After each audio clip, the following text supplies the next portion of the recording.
The UN is pushing hard for gender parity across all of its areas by the year 2030, even more so in its peacekeeping operations, where it hopes to achieve 50-50 among its leadership positions by the year 2021. Joining me now is Elizabeth Spehar, who is the head of the UN peacekeeping mission in Cyprus and is one of 4 women doing this job across the globe. Elizabeth, thank you so much for being with us.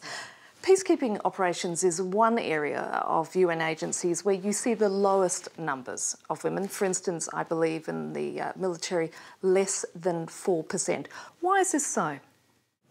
Well, I think that we know that there are a lot of professions around the world where they're either traditionally male or female, or it's been that way across the years. Peacekeeping missions have a very military connotation. The blue helmets, that's how we refer to them.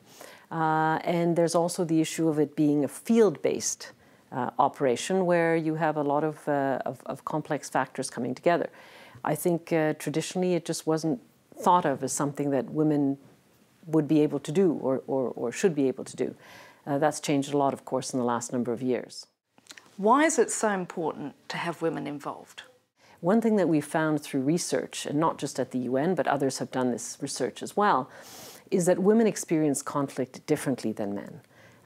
Often things happen to them in a different way, they approach things differently, they have different concerns, and if you're not listening to both men and women and what their concerns are on the ground, you're not going to get the full picture. Can you give me a specific example of where that was the case? Yes, I can give you an example of Cyprus, where we are right now. So Cyprus, as you know, has been a divided island de facto since 1974. Women look at the issue of the conflict and of security in particular in a different fashion from those of men.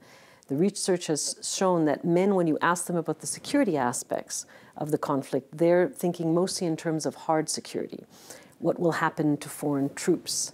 What will happen with the Treaty of Guarantee? Women tend to have a more holistic view of security, and when they're looking at the future of the island and how this conflict could be resolved, they're thinking also about, well, what will happen with my community if we reunite as a country or not? Will I be safer or less safe? Will my family be safer or less so? These things we have to know in order to see how we can help the Cypriots unpack the issues and try to solve them. But the reality is, at the end of the day, that the UN has very little influence on those countries who are contributing when it comes to deploying and recruiting women. So what can you do to change that?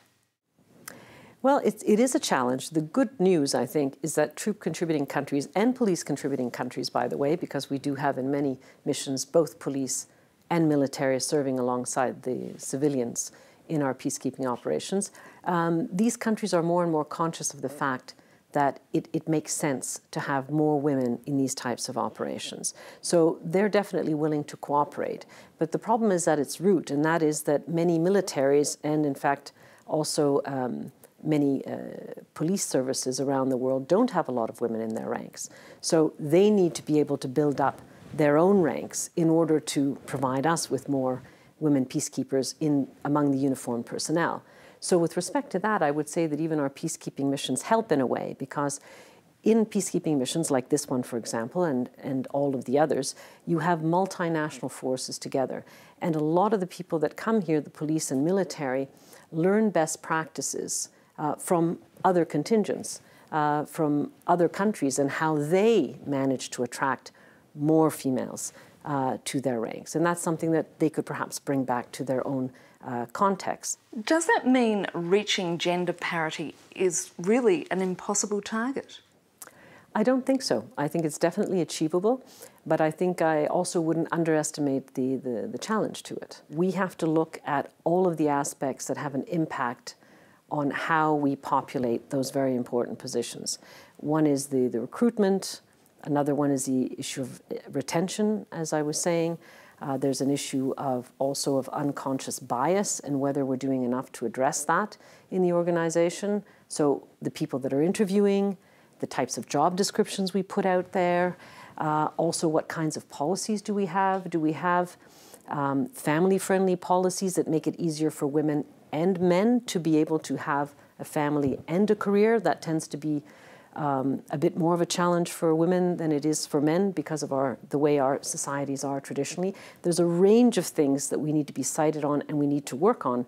Otherwise, it will be very challenging to meet those targets. Elizabeth Spehar, it's been great speaking to you. Thank you so much. Thank you.